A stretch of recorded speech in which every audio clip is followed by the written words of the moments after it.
Hello, dear students. Welcome to Economics with Bhargav ma'am. Continuing with Indian economic development, chapter 4, that's poverty chapter. This is the second video, and in this video, we'll talk about how we identify poor and what are the various types of poor. So let's start with today's lecture by defining poverty once again. The state of being poor is poverty. भाई poor कौन होते हैं? Poor वो होते हैं जिनके पास इतना भी नहीं होता कि वो अपनी बेसिक नीड्स को फुलफिल करें, रोटी कपड़ा मकान भी ना अफोर्ड कर पाए बेसिक, वो पुअर होते हैं। तो how do you identify poor? Why you identify poor on the basis of their occupation and ownership of asset. अब रूरल एरिया में रूरल पुअर कौन कहलाएगा? लैंडलेस एग्रीकल्चर लेबर, उनके पास कोई असेट नहीं है। Cultivators with very small holdings or landless laborers who are engaged in a variety of non-agricultural jobs. और ये जॉब कैसे होते हैं? अनस्टेबल होते हैं, कैजुअल होते हैं। यही पॉवर्टी के मेन कारण होते हैं। And they work as tenant cultivator with small land holdings. So rural poor कौन से हुए? जिनके पास लैंड नहीं होता, जो छोटे मोटे जॉब करते हैं, वो रूरल एरिया में रूरल पुअर में आइडेंटिफाई होते हैं। अब अर्बन पुअर कौन होता है? जो अर्बन एरिया में हो, लेकिन अब सिटीज की अपनी बेसिक तो कोई पॉपुलेशन होती नहीं है। तो भाई फिर अर्बन पुअर कौन हुए? वो लोग जो गांव से जॉब ढूंढते ढूंढते, क्योंकि उनको गांव में जॉब नहीं मिली, रूरल एरिया में जॉब नहीं मिली, अर्बन एरिया में माइग्रेट कर गए और कोई भी कैजुअल जॉब उठा ली, सड़क किनारे बैठ के ठेली लगा ली। ये सब अर्बन पुअर हैं। Urban poor are largely the overflow of rural poor who had migrated to urban areas in search of alternative employment and livelihood, laborers who do a variety of casual jobs, and self-employed who sell a variety of things on roadsides and are engaged in various activities. अब ये जो गरीबी है, ये हमारे यहाँ 200 साल से ज़्यादा से प्रिवेल कर रही है। ब्रिटिशर्स ने इंडिया के एग्रीकल्चर, इंडस्ट्री, ट्रेड सबको ख़त्म करके यहाँ पे चारों तरफ गरीबी का राज करा दिया था। प्री इंडिपेंडेंट इंडिया में भी दादा भाई नारोजी जैसे इकोनॉमिस्ट ने पॉवर्टी को एस्टिमेट करने की बहुत कोशिश करी और बहुत अच्छा सिस्टम निकाला। In pre-independent India, Dadabhai Naoroji was the first one to discuss the concept of poverty line. भाई आप poverty line क्या होती है? देखो भाई, ये एक imaginary line होती है जिसके अगर आप नीचे हो तो आप पुअर हो, और अगर आप उसके ऊपर हो तो आप पुअर नहीं हो। तो पॉवर्टी लाइन एक इमेजिनरी लाइन होती है। वो इनकम के फॉर्म में हो सकती है, वो कैलोरी के फॉर्म में डिफाइन हो सकती है, लेकिन उस डेफिनेशन के अगेंस्ट ही हम डिफाइन करते हैं कि कौन पुअर है, कौन नहीं पुअर है। जैसे अगर शहरों में किसी को 2100 कैलोरी मिल जाती है पर डे, तो हम मानते हैं कि वो पुअर नहीं है। तो अब यहाँ पे पॉवर्टी लाइन क्या हुई? 2100 कैलोरीज इन अर्बन एरिया। इसी तरीके से दादा भाई नारोजी ने पॉवर्टी लाइन डेवलप करी। अब उन्होंने उस पॉवर्टी लाइन को कैसे डेवलप करा और उसका बेसिस क्या रखा? उन्होंने प्रिजनर्स का जो मेन्यू होता है ना, जो उस समय जेल में कैदी रखे जाते थे, उनके ऊपर जो खर्चा होता था, उसको बेस बनाकर पॉवर्टी लाइन डिफाइन करा। उन्होंने बोला कि भाई कोई भी ऑर्डिनरी आदमी तो जेल में होता नहीं है, और जेल में हम कोई राजे महाराजों की तरह उनको नहीं रखते, मिनिमम खर्चा रखते हैं। तो भाई उस मिनिमम खर्चे को एस्टिमेट करके उस प्रिवेलिंग प्राइस पर उन्होंने डिफाइन करी पॉवर्टी लाइन, और इसी को बोलते हैं jail cost of living. He use the menu for prisoner and used appropriate prevailing prices to arrive at what may be called as jail cost of living.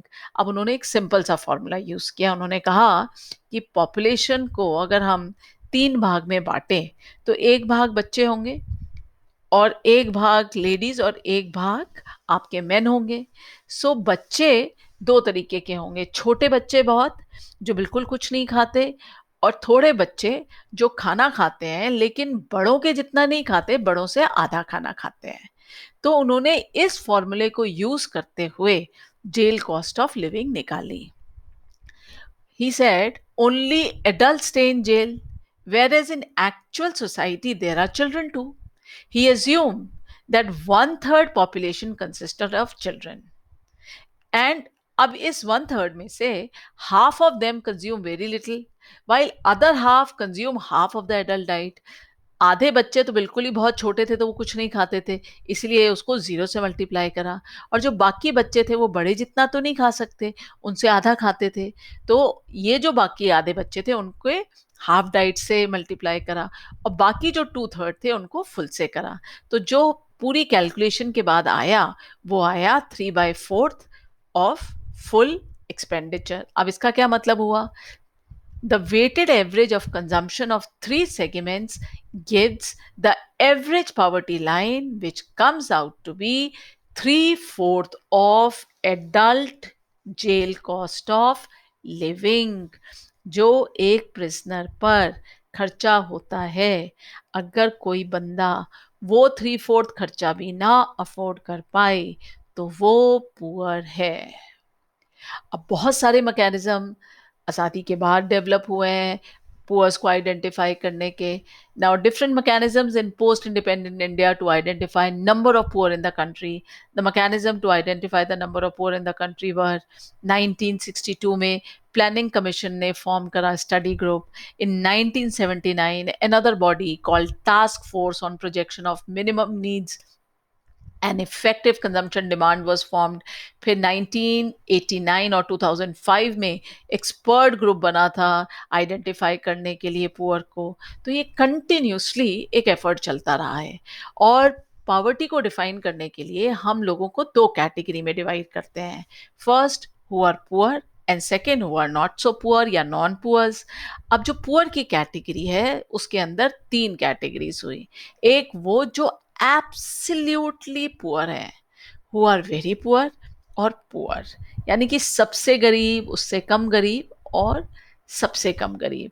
इसी तरीके से नॉन पुअर कौन हुए? मिडिल क्लास, फिर upper middle class, very rich और फिर absolutely rich.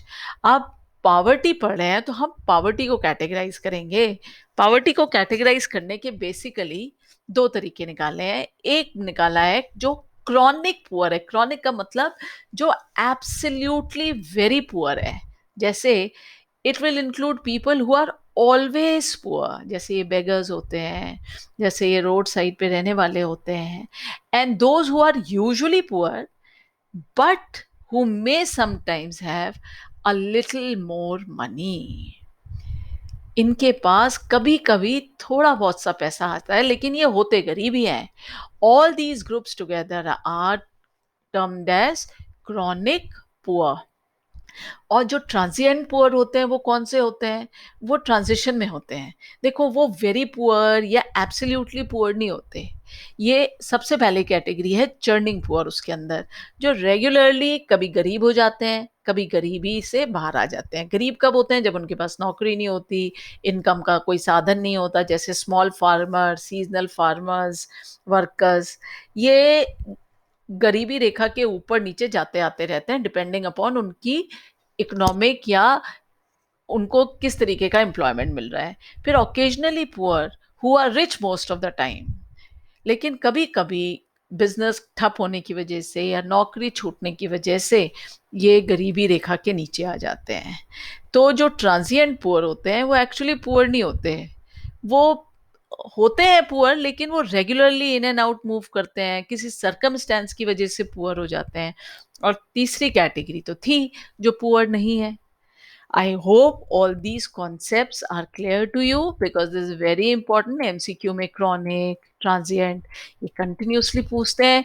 जो chronic poor हैं वो very पुअर और एब्सोल्युटली पुअर को इंक्लूड करेंगे क्योंकि वो ऑलवेज पुअर होते हैं, यूजुअली पुअर होते हैं, कभी कभी ही गरीबी रेखा के ऊपर आते हैं। और जो ट्रांजिएंट पुअर होते हैं वो कभी गरीब, कभी गरीबी रेखा के ऊपर, ज़्यादातर कभी अमीर भी होते हैं, लेकिन किसी किसी बैड लक की वजह से उनको गरीबी का सामना करना पड़ता है।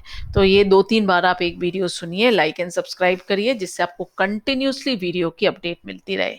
Okay, happy learning.